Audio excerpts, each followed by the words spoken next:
In a tradition of sorts, Mahindra always does something special on Independence Day, and this time it's the launch of Thar Rocks. And I am joined here Hi. by Rajesh Jejurikar to talk more about it. Thank you, Rajesh, for joining us. My first question to you is, Thar Rocks, the pricing looks very attractive. How have you managed to get this pricing? So Mugdha, firstly, thanks for being here with us today on Independence Day. And you know, this day means a lot to us. We've, over the last 4 years, always done something new on this date. And that's because we associate the brand so much with this sense of freedom. Because you know, our brand is about helping our customers get away from it all. And you know, the whole spirit of freedom is actually a part of the brand DNA, and that's why we kind of want to do something different on Independence Day. So thanks, and we really appreciate you being with us here today. Yeah, so now let's talk about pricing. How did you achieve this pricing? What is the magic formula? Because it looks very attractive on paper. Yeah, you know, often when we launch products, people wonder whether, you know, we're doing predatory pricing or, you know, we're like underpricing ourselves. But you've seen our auto margins go up with time, and, you know, we've right now reached the business to a scale which is, you know, fairly large by way of volumes. We do start getting a good volume benefit. We're also among the larger buyers of tech in the country at the moment because of XUV700 to begin with, where almost 70-75% of the sales of XUV700 came out of the higher end versions. So in a way, we were amongst the largest buyers of ADAS and a lot of this in India.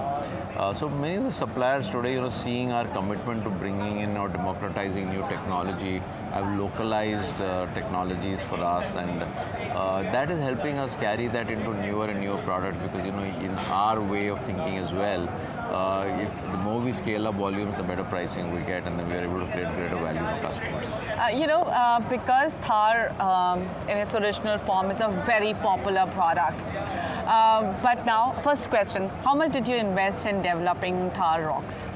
We spent around 1,000 crores, which includes everything that went behind product development. It's a completely new platform. And that also includes the money we've spent on the capacity. And do you suspect that there will be some amount of cannibalization? Because this pricing starts right in the third rear-wheel drive territory and goes up to XUV700 pricing almost. So do you see cannibalization happening there? We would see cannibalization with the Thar 3-door. We would be happy for customers to make the choices. From our standpoint, the one thing that we've kept in mind while doing the separation between these two sub-segments is not offering the 1.5 liter diesel on this Thar Rocks. So in a way, the entry-level product which we have on the 3-door, often bought by youngsters, college-going people, so on. So we've kept that within the 3-door domain. I also think there'll be customers on the 3-door, you know, who are real off-road enthusiasts, will like the original 3-door look. You know, of course, this is very compact too, but that's even more compact. But there will be some cannibalization. And in the way we've thought of creating capacity, we built some fungibility in. So we put in a capacity of total capacity right now 9,500 for both the products with some fungibility. So depending on how customers respond between the two products, we'll try and adjust our production. You know, good that you mentioned how much production capacity, because that was my next question. But now the question is, you know, your products tend to get a huge response in the beginning, and then they end up having to wait. In the beginning, but they continue as well. Yeah, they continue. Well, that's for sure. That's how your excellent market share is showing. But how do you?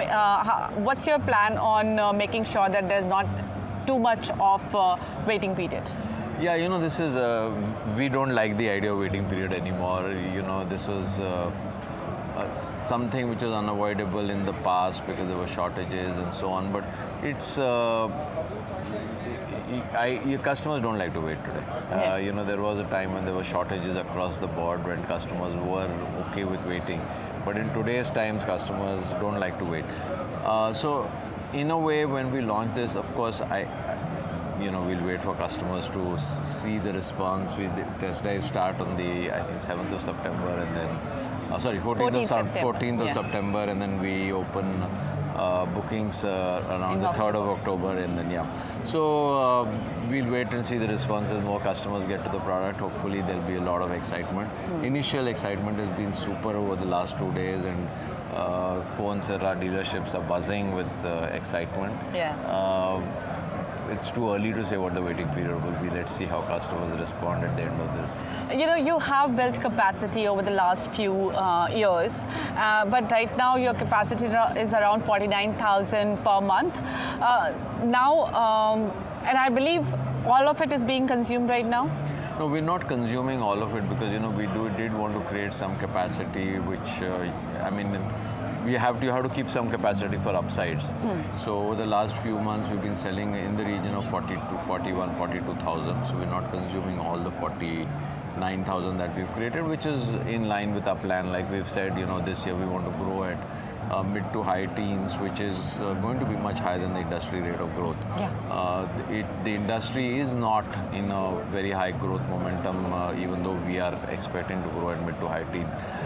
So hopefully when the industry picks up and our market share is high, we'll get to higher numbers. But at this point of time, mid to high teens is our outlook for this year. Okay, and then what about margins? Because we have seen margin expansion too in the last few years. I believe you were saying in your June results that around 100 basis point is what you have seen an increase in margins. But now with new technologies that you need to invest in, do you think going forward there will be, and this year is going to be a little bit of a challenge, everybody is saying so, though it's going to be good for you, but do you see any impact on margins? Unfortunately, Mugdha, we can't comment on margins as a guidance. Okay. But we do everything to try to maintain the right trade-off between good sweet spot pricing for customers so that our products continue to be in good demand with customers. Try and manage our costs in a way that we can deliver good margins. So we do this continuous trade-off between creating capacity, managing the right price point, managing costs in a way that we can deliver the right mix of margin and volume, right? So we do want volume growth and momentum, and we will try and deliver decent margins as well. But there are also investment pressures because you are already investing in EV. We have seen BE05 on the roads now. So how are you managing that, and does that put pressure on your margins? Investment doesn't put pressure on margin because that's a balance sheet till it's capitalized, and when the product comes out, if it does well, then it comes into the depreciation line item. But till then, it's a cash outflow. I think the success that we've had with our current products, hopefully we'll maintain that as we go forward, and that will help us get a good return. So our ROCs have been very strong over the last few years, and that's a reflection that money is being well spent and giving good returns to our shareholders. And what's your outlook, and by when do you think you will finally enter the electric vehicle market? We are in EVs with the XUV400. Of course. But the mainstream, the new ones. Yeah, the Born Electric platform will be in hopefully by early 2025. What's your view on alternate fuels? Because we have seen many companies invest in CNG and and CNG is picking up momentum quite significantly. What's your view on that? Well, we have been very focused on creating a very strong EV roadmap. We believe that's the national priority for the government as well. And the government brought the PLI scheme out so that to encourage OEMs to invest in technologies which allow the country to move to a higher rate of EV penetration. There's a lot of upside still because the penetration is just 2% right now. So we are really right now focused on saying the right EV products will create a market and an exciting market opportunity. And what about hybrids? We have said in the past that at short notice, if needed, based on what our customers expect, we can look at that, but our priority is electric.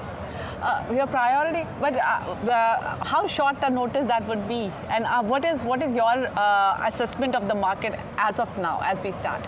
Our assessment of the market is that the right EV products will create a lot of excitement for customers.